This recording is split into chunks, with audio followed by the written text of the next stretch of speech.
Throughout the adventures of Huckleberry Finn, Mark Twain highlights Huck's struggles with maintaining a moral high ground.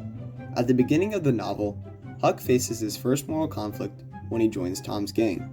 In this instance, Huck doesn't question Tom's morality and follows him blindly into a life of crime.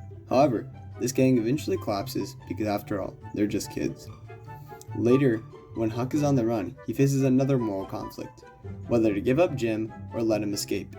In one of his most important acts of morality, Huck allows Jim to evade his captors, marking a significant shift in his moral outlook. This shift is poignantly expressed when Huck states, "Alright then, I'll go to hell."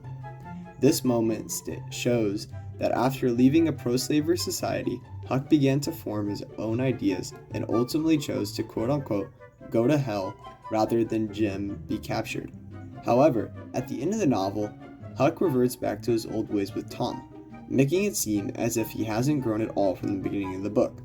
Twain's novel is set in a time when slavery was prevalent and moral figures were few.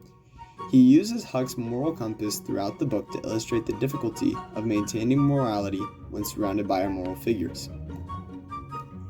Twain's motif of morality resonates deeply with my own life experiences. My sense of morality is often influenced by my mom's. During my early school years, I was mostly surrounded by my moms, who were a member of the LGBTQ community, and by young children who had no opinions on the LGBTQ community. However, as time progressed, I became more exposed to the rampant homophobia present in Texas.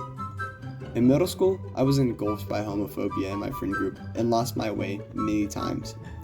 For example, when my friends, quote-unquote, picked on gay people around us or made fun of contemporary gay figures, I often did nothing to discourage their behavior, and instead succumbed to their influence and joined in. I lost my sense of morality when encased by homophobia, and I only recently regained it by removing myself from a toxic environment. Although I eventually broke free from my peers' restraints, I can only imagine how hard it was for Huck to break from society's views on slavery. I empathize with his struggles with morality, and even though Huck eventually reverted back to his old ways when surrounded by a racist society, his time away from society should be praised. When one is not exposed to negative influences, their true nature is revealed. Huck was only a kid, and so was I. We can all learn from our past moral failings, and in a moment free from negative influences, our true nature is presented for everyone to see. In both Huck's case and in my case, that nature is one of acceptance and understanding. Reflecting on these experiences, it's clear that the environments we are in profoundly shape our moral decisions.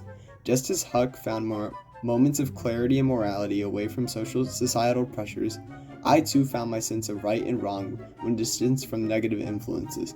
This parallel underscores the powerful impact of our surroundings on our ethical development.